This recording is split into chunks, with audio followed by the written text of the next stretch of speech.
Usa ka pagtuo, usa ka tingog, usa ka katawhan.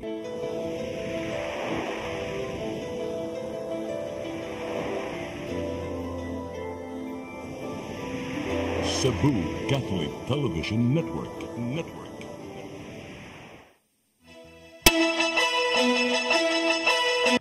Uluhan sa mga balita sa Seri 47, ubang mga kandidato sa Subo niapa sa pagsalmot sa Peace Covenant sa dili pa ang kick-off sa kampanya ug mga adlaw. Pipila ka masakop sa pulis, ipaubos sa training sa COMELEC isip pasakop sa Special Electoral Board. Kapin 3,000 ka mga balay itukod sa Barangay Pulambato, syudad sa Sugbo. Barbero nga gingong ni sukol sa kapulisan patay sa pagpamusil. Sugbo, Kabisayan ug Mindanao, Pilipinas ug katawhan kutos maabot sa tong Sibya sa tibuok kalibutan mayong hapon. Live kita karon sa CCTN Channel 47 ug kini ang tulumanon sa nag-unang kasayuran nga angay natong masayran. Sa nga ni Attorney Danica Caballes, ako si Dennis Tabar ug kini ang Seri 47.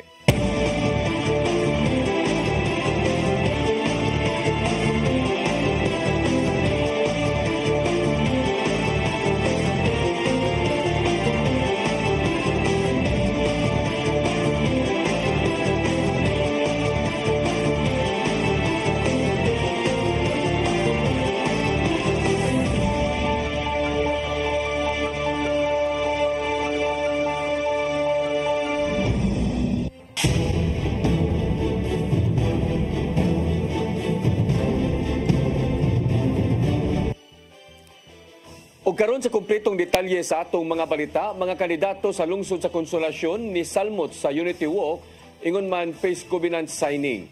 Samtang ang COMELEC nga local office niyahwag sa mga kandidato nga hipuson ang ilang mga tarpaulin nga wa sa mga common poster areas. Ang kasayuran ihatod ni Mary Rose Sagarino.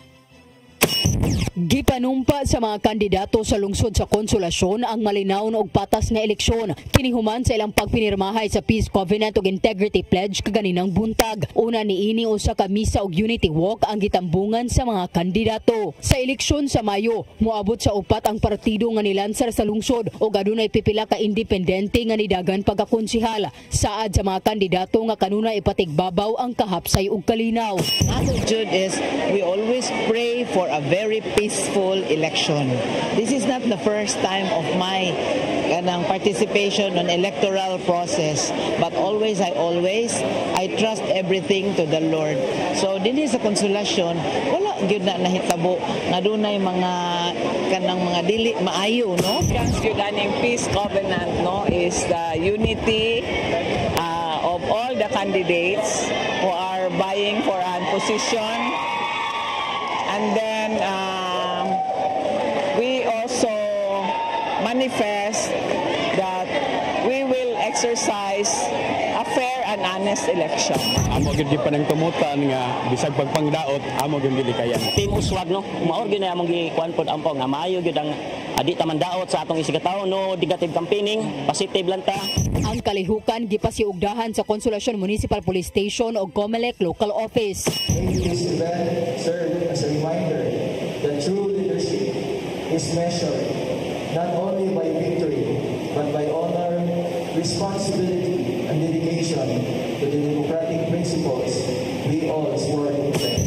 Samtang paghuman sa covenant signing, gipahinumduman usab sa COMELEC Local Office ang mga kandidato sa pagtangtang sa ilang mga campaign poster nga naa sa illegal nga lugar o dili common poster areas. Matod sa election officer nga pipila na ka mga kandidato ang iyang napadadaan og notice tungod niini. Sa 18, yawa na tantangan kami maka-remove show cause order ko nila anong wala pagtatanga refusal to remove, and then law department na ang bahala. Ang ilang reply po must be in writing. Ugmang adlaw sa pagsugod sa lokal nga kampanya, sugdan usab sa COMELEC ang ilang Operation Backlash.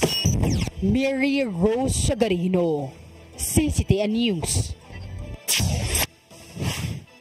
Andam na ang security plan sa Lapu-Lapu City Police Office alang sa ipahigayon nga Unity Walk karong nga Sabado. Gisibog kini gikan sa una niyang schedule tungod sa mga kakuliang naangkon gikan sa mga kandidato. Ang kasayuran ihatod ni Cristel Joy Filiarca. Ipahigayon unta ugmang adlaw, Marso 28 ang Unity Walk, Interfaith Rally ug Peace Covenant signing sa dakbayan sa Lapu-Lapu dungan sa pagsugod sa local campaign period. Apan matod ni Police Lieutenant Colonel Christian Torres, ang spokesperson sa Lapu-Lapu City Police Office, nga adunay conflict sa schedule sa mga kandidato. Maong sa ilang meeting ni adtong Lunes kauban ang COMELEC na desisyonan nila nga himuon na lang kini karong Sabado. Nibutyag si Attorney Anjanet Lamban, ang COMELEC officer sa COMELEC Lapu-Lapu, nga hingusgan nila ang Operasyon Baklas ugmang adlaw. I-activate na usab nila ang kontrabigay. Samtang si Lieutenant Colonel Torres nagkanayon nga andam na ang ilang security plan alang sa mga kalihukan sa COMELEC ugmang adlaw ug sa Sabado. Pila sa tong security ang perimeter o revenue security as well as ang atuang crowd CDM na to prepare sa mga possible ng mga relista or musamok man sa atuang activity manang sa nato kagihandaman. Ugang usab niya nga ang kapulisan naka-heightened alert status na sugod ni adtong Lunes. Tungod kay gawas sa local campaign period ug uban pang mga kalihukan sa COMELEC, gipangandaman usab nila ang posibleng mahitabong rally ugmang adlaw sa adlaw natawhan ni kanhi Presidente Rodrigo Duterte. Cristel Joy Filiarca, CCTN News. Mandawi City Traffic Department nangandam na sa gilaumang bugat nga dagan sa trapiko atol sa pagsugod sa lokal nga kampanya ugmang adlaw. Gitataw hinuon nila nga way daan nga siradaan. Ang kasayuran ihatod ni Mary Rose Sagarino. Moabot sa 50 ngadto sa 60 ka mga traffic enforcers ang ipakatap sa Traffic Enforcement Agency of Mandawi kun team sa matag opening salvo nga ipahigayon sa mga partido sa pagsugod sa lokal nga kampanya. Mopakatap usab sila og mobile patrol aron magmonitor sa dagan sa trapiko. In general, in place na and ready na ato ang mga preparation, mga personnel, mobile assets para anang mga adlaw. Duha na ka partido ang ipahibaw sa ipahigayon nga Grand Rally. Ang Team Mandawi nga ipahigayon sa pasilong sa Paradise sa Wano Avenue North Reclamation Area sa Biyernes sa gabi. Samtang ang One Mandawi nga Grand Rally ipahigayon sa dakong hawan kilid sa Mandawi City Sports Complex sa Sabado sa gabi. Hinuon matod ni Rituya nga wala ray isira nga dan. Ugmang adlaw sugod sa lokal nga kampanya ug dungan sa kasumaran sa ika-80 nga natawhan ni kanhi Presidente Rodrigo Duterte. Gikatakdang adunay ipahigayon nga kalihukan sa Mandawi ang ubang supporters. Tungod niini dugang personnel ang ipada sa Traffic Department. Wala pa'y all other napanay dungan dyan nga mga two events adjacent areas. So mo nang mas daghan tag i-deploy during Friday kay daghan manungkuan, and on Saturday mao ra man na ang sa One Mandawi doon na gyapon tay deployments gyapon diha. Mary Rose Sagarino, CCTN News. Pipila ka mga sakop sa kapulisan sa Central Visayas gipaubos sa training sa Commission on Elections aron himuong sakop sa Special Electoral Board. Matod sa COMELEC nga mahimo silang i-deploy sa uban nga mga dapit nga adunay kagubot ning panahon sa eleksyon. Ang kasayuran ihatod ni Gian Navarro. Nakahigayon sa pagkat-on kining 50 ka mga sakop sa Cebu Provincial Police Office kung unsaon pagdumala sa presinto isip Special Electoral Board members. Kabahin sila sa usa ka gatos ka mga pulis gikan sa Cebu ug Bohol nga gitudlo sa Police Regional Office 7 anang sa mas maynungdanong misyon karong umaabot nga adlaw sa eleksyon. Gipaubos sila sa training sa Commission on Elections bahin sa pag-operate sa automated counting machine. Gikan kini sa pagpasulod sa mga baluta aron maihap ang mga boto, transmission sa mga resulta hangtod na sa troubleshooting kung adunay mga kakulian ng ACM. Matud ni COMELEC 7 Director Attorney Francisco Pobe nga mahimo silang i-deploy sa mga voting center kuno galing mga tras ang mga magtutudlo sa pagpangalagad yan ang panahona. May tabo kini sa higayong mutumaw man ang kagubot sa kalugar. Mga contingency ni sila nga mga personnel. It does not mean nga nagkulang ang atong mga maestra magtutudlo, kundi gibuhat lang ni sa Commission on Elections para just in case manaay mga worst scenario sa atong peace and order nga naay mga mass withdrawals sa mga magtutudlo tungod sa kalinaw kahusay nga problema, kaning ato mga gibansay-bansay nga mga PNP personnel mo'y muhulip as member of the electoral boards. Gawa sa pag-operate, gitudloan usab ang mga kapulisan sa ilang responsibilidad isip mga sakop sa Special Electoral Board. Sama sa ubang mga magtutudlo, ipaubos usab sila sa examination sa Department of Science and Technology aron masuta kung nakapasar ba sila sa training. Kanina nag-istorya man ko nila, akong giingnan nga dapat kinahanglan mo pasar gyud mo. Because that is the purpose of your regional director why you are here. Sa kasamtangan, nagpabilin sa green category ang Sugbo ubos sa election areas of concern. Apan may mo silang ibalhin sa ubang mga lugar nga dunay grabing kagubot sama na lang sa Mindanao ug sa ubang bahin sa nasod. Kung sila sa Visayas, unya per information, last recourse na ang Visayas kay layo-layo naman ni siya sa Mindanao. Ang priority to sa Mindanao area ng mga PNP personnel. Navarro, CCTN News. Nanawagan ang City of Talisay Traffic Operations and Development Authority kung City Tuda sa mga kandidato nga tangtangon ang campaign poster sa matag traffic signs. Matod ni City Tuda Chief Jonathan Tumulak nga dunay mga poster nga nakaali sa matag traffic sign mao nga nakahatag kini og disgrasya og kalibog sa mga motorista. Nakigtigom ang kadagkuan nila uban ang Commission on Elections aron pagpapangita og kasulbaran. Gitugutan sa COMELEC ang mga enforcers sa City Tuda aron manangtang sa mga campaign materials nga nagbabag sa mga matag traffic signs. Kini aron dili usab mosangko ngadto sa dakong disgrasya sa kalsada tungod sa maong matang sa kasamok.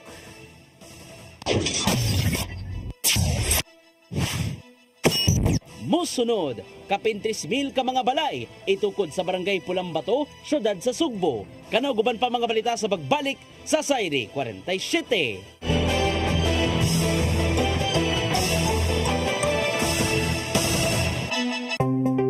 Discover the beauty of the Philippines.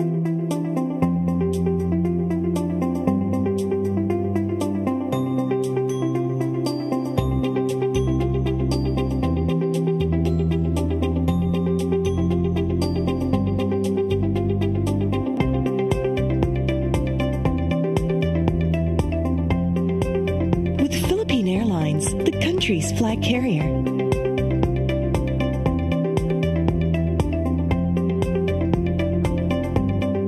The airline that lets you feel the warmth of the nation.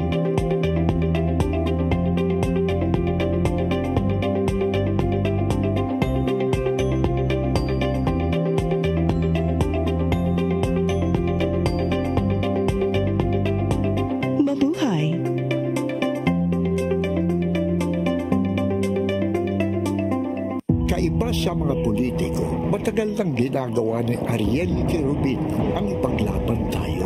Kahit sariling buhay inaalay. Ngayon, iba ang laban. Pero tuloy ang misyon ni Ariel Querubin, ang ipaglaban tayo. Kung medalya ang sukatan at hindi pera, si Ariel Querubin, ang ating bayani, nakarapat-dapat sa Senado. Pag may Ariel Querubin sa Senado, may bayani tayo sigurado. PRO7 Action Files. Mga panghitabog naglambikit sa katawan. Ihatagan ng aksyon o kasulbaran sa kapulisan. PRO7 Action Files. Base sa talaan sa Police Regional Office 7. Nakatakoy padayong gisubay at taganong katinawan. Pinaagid ng maong tulumanon. PRO7 Action Files. Abang kaninyo sa Police Regional Office 7 o NTV CCTN.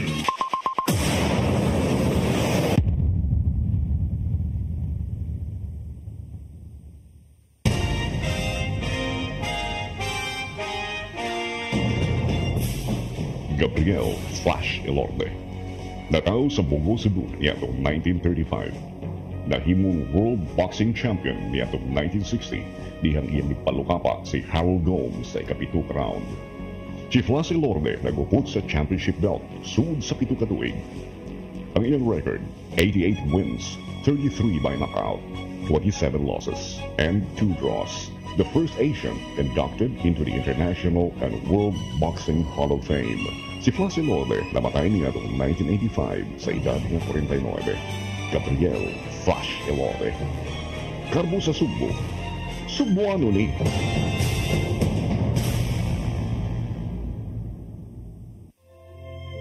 Ang kinabuhi puno sa hagit. Sugpil na ka, Dri, ha? Ay, paginarte! Magdita ka! Puno sa pangutana. Bata pa gani ka kayo? Naguyab-uyab na ka? Kinsa man ang mga sagitin nato din ay karoon ang kinsa! Kung sibuti mo'y pasabot na di. Puno sa luha. Magpili pang ako nga imong anak o kanay imong mga babae. Kasuko. Yung nananado pa. Ano itang ka ni Papa? Apang bisan mangit-ngit pa ang imong kalibutan, aduna pa'y nagpahiping kahayag. Aduna ka pa'y kasumbungan. Mga laman, hanap na. Dear Tatay, Tunog na unlod na. Nganong handungan. Wailaing pagi aron masabtan nato ang Biblia. Kinanglan nga doon natay relasyon kang Jesus. Hangtod sa layan natong panaguban, daghang salamat. Shalom. Tunog na unlod na.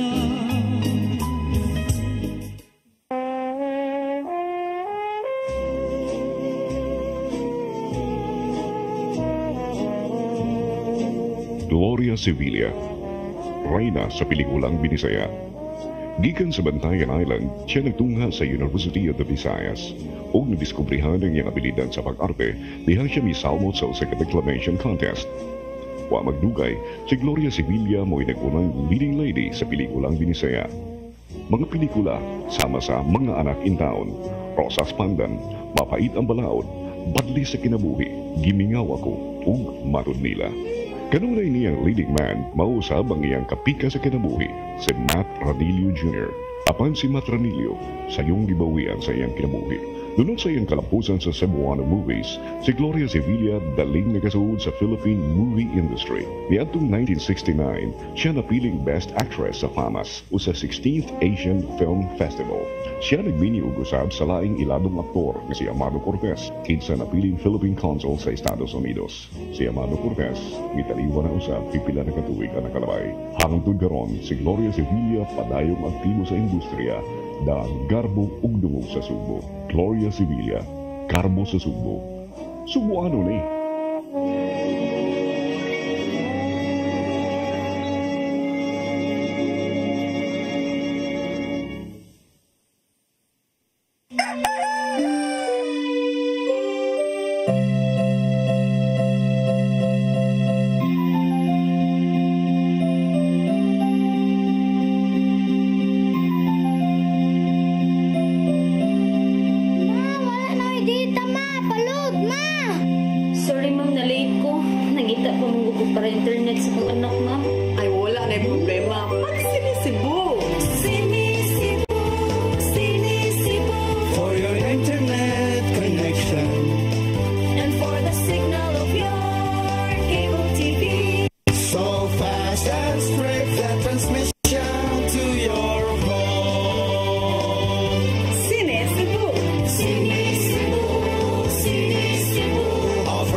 Balik sa atong mga balita, pagsikop kang kanhi Presidente Rodrigo Duterte na ay klarong kalapasan sa iyang katungod, sumapa ni Senador Amy Marcos. Samtang niabot na sa The Hague ang ubang mga sakop sa pamilyang Duterte aron sugaton ang adlawng natawhan sa kanhi opisyal. Ang kasayuran ni hatod ni Mary Rose Sagarino. Adunay klarong kalapasan sa katungod ang nahimong pagsikop sa International Criminal Court kang kanhi Presidente Rodrigo Duterte dinhi sa nasod. Kini mao'y gipakita sa preliminary findings ni Senator Amy Marcos subay sa gilusad nilang investigasyon. Matod sa chairperson sa Senate Foreign Relations Committee nga si Marcos, nga walay legal obligation ang Pilipinas sa pagdakop kang Duterte aron itunol sa ICC. Sa milabay nga semana, tuyong gisusi sa maong komitiba ang legalidad sa pagdakop kang Duterte sa kasong crime against humanity. Resulta hinuon kini sa paghawa sa senadora sa senatorial lineup sa igsuon niyang si Presidente Bongbong Marcos Jr. Kaya lang, eto nga, hindi ko naman intensyon na anti-administration yung hearing. As a matter of fact, kung maalala ninyo, halos lahat ng testigo galing gobyerno. Hindi ko naman alam yung mga sagot nila. Kaya nga ako nagtatanong kasi hindi ko alam yung sagot. Malay ko ba kung anong sasagutin nila? Gitataw ni Palace Press Officer Undersecretary Claire Castro nga walay nahimong panaglali sa managsuon taliwa sa managlahing baruganan. Sana po malaman din po ni Senator Amy Marcos kung ano po bang ibig sabihin ng executive privilege. Ito naman po, executive privilege po is a constitutional doctrine that allows the President and high-ranking officials, executive officials, to withhold some sensitive information. Especially kung ito po ay magkakaroon na po ng encroachment ng isang branch over to another branch. Kasi ito pong executive privilege is rooted from the separation of powers. Samtang ana-ana sa The Hague, Netherlands, ang mag-inahang Duterte aron duawon og sugaton ang 18th birthday ni kanhi Presidente Rodrigo Duterte. May diretso sa detention facility ang kinamanghurang si Veronica Kitty Duterte og common law partner nga si Hanilet Avancena. Muapas usab sa The Hague ang inahan ni Vice Presidente Sara Duterte nga si Elizabeth Zimmerman alang sa susamang katuyuan. Tungod kay gilauman ang wagtuong nga rally sa mga Duterte supporters aron sa ulugon ang birthday, andam ang kapulisan sa paghatag og igong seguridad. Suma pa ni National Security Council Assistant Director General Jonathan Malaya nga wala sila'y nadawat nga intelligence report bahin sa hulga sa seguridad atol sa maong kalihukan. Mary Rose Sagarino, CCTN News. Gitataw sa Armed Forces of the Philippines nga walay gidapigang bisag kinsang politiko ang ilang mga sakop aron magpabiling ligon ang pagpanalipod sa nasod. Kini ang nahimong tubag sa nahimong pagkwestiyon ni Vice Presidente Sara Duterte sa giingong pagkahilom sa mga sundao atol sa pagdakop sa amahang si kanhi Presidente Rodrigo Duterte. Matod sa gipadalang pamahayag, hugot ang baruganan sa ilang gisaan nga mao ang pagpanalipod sa katawhan, pagdepensa sa konstitusyon o pagpatigbabaw sa demokrasya. Maong dili sila mahimong muapil sa bisan unsang interes sa pamulitika o gigo lang nilang giagad ang kaayuhan sa nasod. Dugang pa sa AFP nga usa ka non-partisan ang ilang organisasyon sukad nga namugda ni adtong 1987. Susihon sa Cebu City Government ang kamatayon sa usa sa mga midwife sa City Health Department tungod sa grabing pagpanarbaho. Natribukara ni Konsehal Mary Ann de los Santos nga base sa login records, moabot og 56 ka working hours kada semana ang pagpanarbaho sa maong kawani. Gikatingalahan ni De Los Santos ang giingong pagpalabi sa kadagkuan sa Cebu City Health Department ang ngadto sa maong trabahante. Nasuta gikan sa pamilya sa maong midwife nga nitaliwan kini tungod sa hilabihang kakapoy nga naangkon tungod sa taas nga panahon sa pagpanarbaho. Matod ni Mayor Raymond Alvin Garcia nga subayon usab nila ang ubang departamento bahin sa nahimong pagtratar ngadto sa mga sakop. Kana is beyond us. We have to look for a proper medical explanation and we have to really have a thorough investigation on the matter because she might have had pre-existing conditions before her death. Halapan Upad nga housing project sa Barangay Pulang Bato, syudad sa Sugbo, magsugod na sa pagpatukod. Laumang mapahimuslan kini sa kapin 3,000 ka mga pamilya ubos sa pambansang pabahay para sa Pilipino kon 4PH program sa kasamtangang administrasyon. Ang kasayuran ni Hato ni Gian Navarro. Sugda na sa dili madugay ang pagpatukod sa 3,000 ka mga balay sa dakbayan sa Sugbo alang sa Residential Park Project. Magtinabangay ang Cebu City Government, Department of Human Settlements and Urban Development ug DO Homes Property Development alang sa Cebu City Residential Park.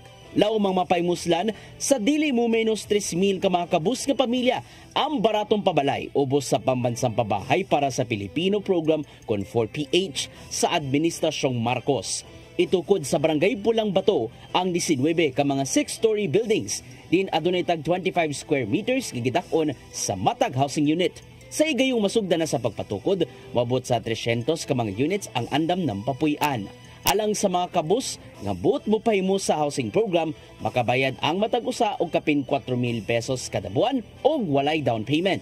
Nakamangot nila yung property nga ganahan ko nga mo focus lang gyud aning 4PH because it will help create virtue and value sa mga Pilipino na mag-save jud kog maayo because doon na ako'y credential as a person owning a million peso worth na house. Gihangop sa DSUD 7 among lakang si City Government aron matuman ang nihimong mandato sa programang 4PH. May tanan mo'y nagkuhan sa mga standards. Pagbuhat sa mga condominiums. Among standards tanan, and then of course, ang kanindot na naling nga itong 4PH. Once you will qualify as a beneficiary, maghatag ang atong office 5% interest subsidy. Gawas sa pabalay, anausab sa housing project ang pipila ka mga amenities nga mapahimuslan sa mga benepisyaryo sama na lang sa open park spaces, sports area, merkado ug uban pa. Nasunod hinuon among proyekto sa mga lagda sa syudad sama na lang sa 3-meter easement zone ug uban pa. May pasalig si Mayor Raymond Alvin Garcia nga padoyonon sa administrasyon niya ang pagbaton og baratong pabalay alang na sa mga kabus. Ang shortage sa Cebu City in terms of homes is at least 30,000 units. Okay, so dako kay ni nga trabaho na to. I'm just so happy nga we have already taken the first step in niya. So ang beneficiaries, hagbay raming nailista niya itong mga beneficiaries o hindi pa sa akong time sa una pang mga time. Ian Navarro, CCTN News.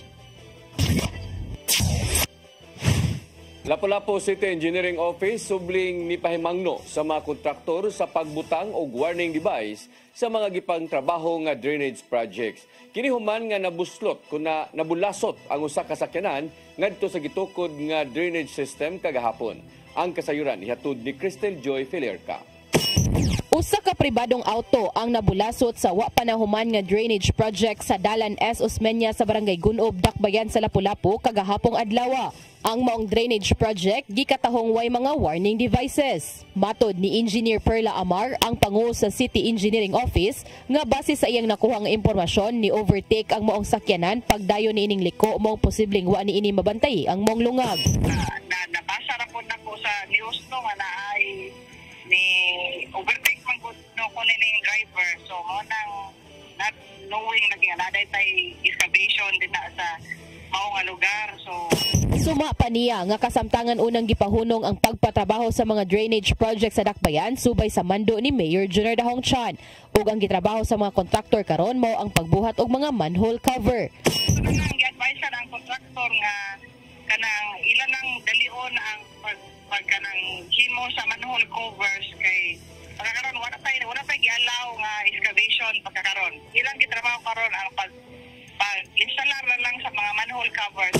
Diputyag ang city engineer nga human sa mong insidente, iya na kining gipaksyonan sa kontraktor aron nga wa nay laing mabiktima. Kaganihang buntag, gipamutangan na kini og concrete cover og mga warning devices.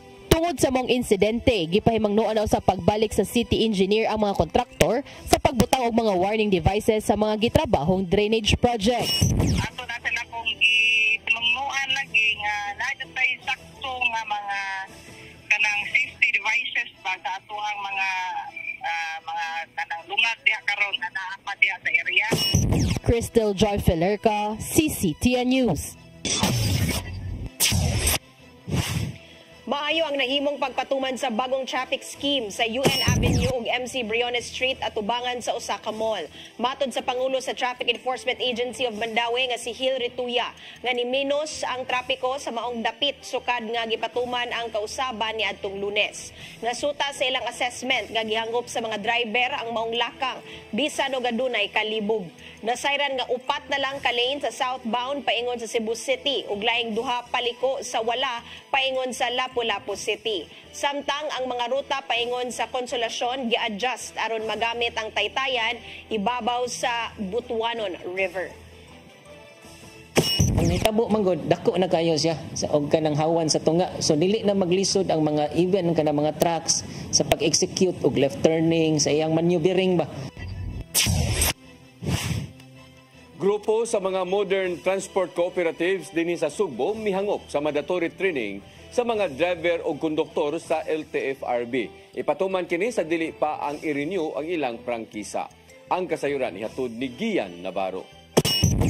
Mipadayag sa kaandam ang grupo sa mga transport cooperative sa Sugbo sa bagong lakang gikan sa Land Transportation Franchising and Regulatory Board kun LTFRB. Kinahanglan mo paubos sa mandatory training ang mga driver o konduktor sa tanang public utility vehicle isip rekisito sa franchise renewal. Usa kini ka comprehensive road and safety training isip sulbad sa masagunson sa mga aksidente sa dalan. Sulod sa pipila ka adlaw og registration fee nga mokabat sa 2,000 pesos, painumduman sila sa mga otoridad sa mga angyang buhaton ingon man ang mga striktong lagda sa trapiko. Matod sa chairman sa Federation of Cebu Transport Cooperatives nga si Ellen Maghanoy nga makita ang pagkadisiplinado sa mga driver tungod sa maong lagda.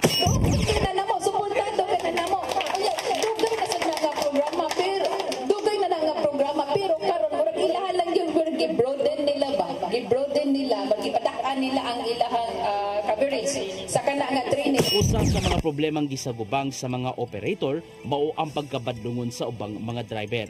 Gipaambit silang Vice Chairman nga si Roberto Orilla nga apil nini mao ang overloading sa mga pasahero sulod sa modern jeep. Nakahatag ginuon kini og risgo sa kadalanan tungod lang sa pagbagay sa ubang driver ug konduktor.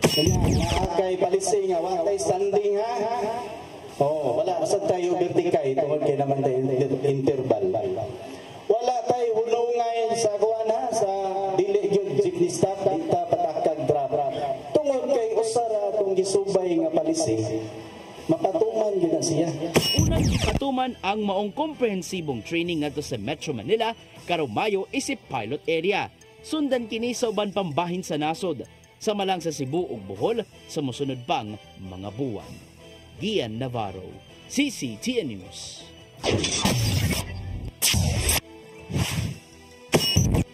Musunod, barbero nga gingong nisukol sa kapulisan, patay sa pagpamusil.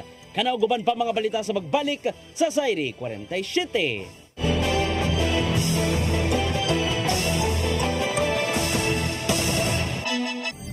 Ito ang programa kung saan magko-collaborate ang ating mga ozone na doctors para ibahagi ang kanilang kaalamang medikal. I believe with all my heart that the Lord is allowing us to understand that He's the one who are extending this life and we have to take care of our body. Yes. Matag episode, among ipaambit ninyo ang mga healing testimonies. Every day, pag gising mo, iisip ko kung ilang taon na lang yung nakatagal ko. Yung ganun. This is your path to a new start. OzoneMed Wellness Clinic New Start. Napapanood every Saturday, 8 to 9 a.m. Og ang replay airing matag Miyerkules, 1:00 hangtod 2:00 sa hapon. Dinhilang sa CCTN Channel 47.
Kay Pinay namin yo og hapon. Hapon nga tigulang og hubakon. Sugot siya kay iya lang hokhokon. Og iya lang oto-otoon.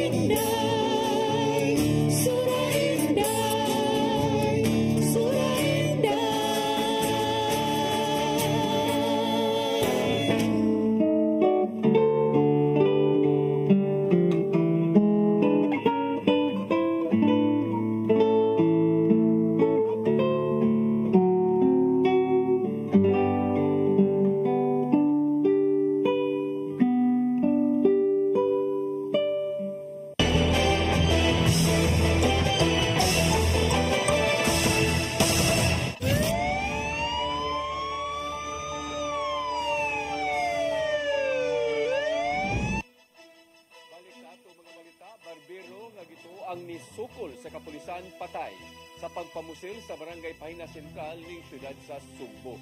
Ang mao nga armadong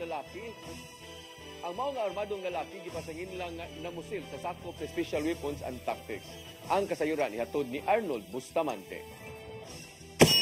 Patay diha dayon ang usa ka barbero humani unang namusil sa usa ka sakop sa Special Weapons and Tactics alas 10:25 sa buntag sa dalan Balagtas, Barangay Pahina Sentral sa siyudad sa Sugbo. Ang nakabsan sa kinabuhi gila nga si Ricardo Regidor, 45 anyos alias Cardo, barbero minyo nga lumad nga taga Dakbayan sa Karkar. Mato ni Nigel Burlasa, ang konsehal sa Barangay Pahina Sentral o chairman sa Peace and Order, nga dunay tawo nga narawag sa Barangay Hall nga nagpahibaw nga dunay tawo nga armado nga nagsuroy-suroy og nanion kini matod pa og armas sa mga repita. Tungod ani iyang gitawgan ang ihang nga tanod kuno sa katinuod nga dunay armado sa mga lugar ug sa dihang nasuta nga tinuod nanawag na ang barangay sa police station. Dali nga meresponde ang mga sakop sa Special Weapons and Tactics kung SWAT ug ilaning naabtan nga nagbitbit sa iyang armas ug gimanduan nga itahan kini apan inay nga mosunod sa mando namusil na hinuod kini og una ngadto sa pulis nga naigo sa kamot og mitapsing usam sa walang kilay nini ug dinhi na siya gipusil sa kaubanan ng pulis.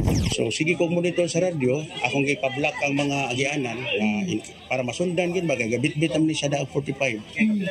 So kung ditso na lang ko sa Station 5. So akong gikuan si Lieutenant Conhoc o ang hippie nga na-armed person. And then pag-abot na mo dito, bisakay na ako sa among sakyanan nga tinted. Napadung namin dire sa area. Pag-abot din na mo say pag-abot sa primero nanguntan ako ningon na amo mga tanong na diri ko chairman na corner na namo pero sigahan na mo istorya di ko siya mo surrender pero ready na siya. Si Police Colonel Enrico Figueroa, ang hepe sa kapulisan sa Dakbayan sa Sugbo, nga meresponde usam sa mga insidente bitugan nga naa sa luwas sa kahimtang ang ihang SWAT personnel sa sulod sa Cebu City Medical Center. Mato niya nga lehitimo ang gihimo siyang SWAT personnel gumikan kay sila ang giunhan ug nabutang na sa peligro ang ilang kinabuhi. Kamo hinungdan nga giposil na ng kini.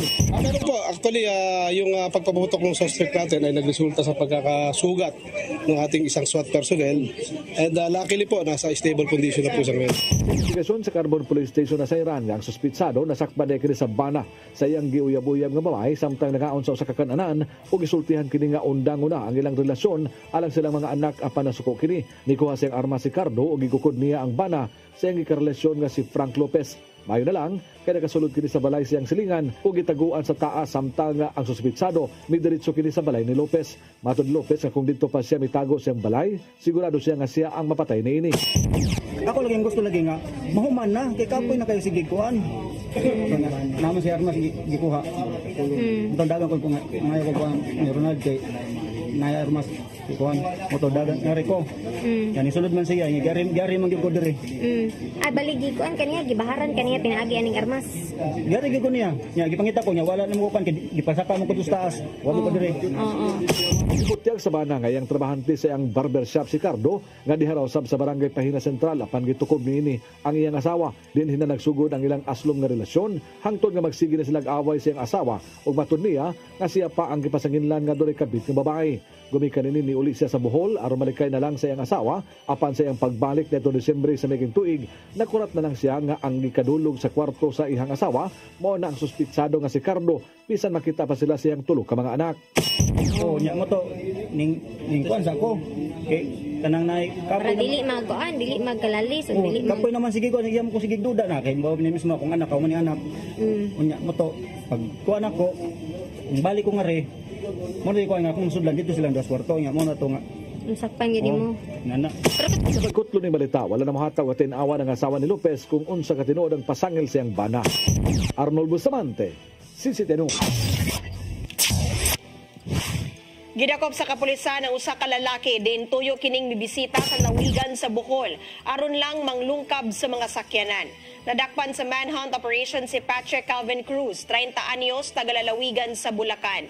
Mato ni Tagbilaran Police Station Chief Lieutenant Colonel John Karin Escobar nga gipasanginlan si Cruz nga nanglungkab sa mga sakyanan sa miaging adlaw. Milugpad hinuon sa kauluhan si Cruz human sa insidente. Apan nadakpan gyapon kini sa mga otoridad pagabot niya sa airport. Nasuta sa PNP nga adunay kasong pagpanulis o paggamit og ilegal nga drogas ang dinakpang si Cruz.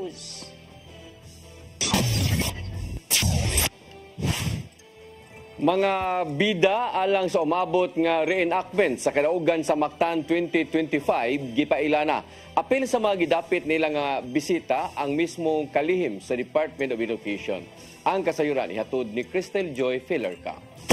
Gipaila-ila na sa officer in charge sa City Tourism Office nga si Gary Lau ang muda sa papel ni Dato Lapu-Lapu ug Reyna Bulacna alang sa reenactment sa kadaugan sa Mactan karong Abril 27. Usa ka kanhi senador mo'y muda sa papel ni Dato Lapu-Lapu samtang ang content creator nga si Crisalia Ging o mas nailhan nga habibi mo'y muda sa papel ni Reyna Bulacna. Suma pa ni Lau nga niadtong nilabay pangatuig ni voluntaryo ang moong kanhi senador ngadto ni Mayor Junior Daong Chan nga gusto siyang muda sa papel ni Dato Lapu-Lapu. Dugang usab niya nga kini mo ikatulong higayon nga muda ang moong kanhi senador sa papel ni Dato Lapu-Lapu apan kini mo'y una ubos sa administrasyon ni Chan. And salamat ta kay he waived all his talent fee. He will merely focus on the celebration of our celebration of victory and honoring the history. That will be the highlight of our celebration. Wala pa hinoy ginganlan si Lau sa muda sa papel ni Magellan apan nibutyag kini nga local artist ug taga-Lapu-Lapu na ang muda ni ini. Samtang si DepEd Secretary Sani Angara mo'y giimbitahan nga mahimong guest of honor. Usa sa gitinguha ni Lau nga sa dili pa ang alas 10 sa buntag, mapahigayon na ang reenactment. Everybody can enter as long as kanang mo sunod lang ta nga aduna lay hapsay o kalinaw ang atong pagpahimutan. Gipaniguro nato nga ang tanan plastada, ang tanan nga ma-reenact nato ang kadaugan sa dili pa ang alas 10 sa buntag, madili na pa mamuinit. Cristel Joy Filerca, CCTN News. Mo kadtong naglangkob sa atong mga balita sa Sayri 47, ako si Dennis Tabar. Ako si Danica Caballes, hangtod ugma sa inyong paboritong tulumanon. Sayri 47.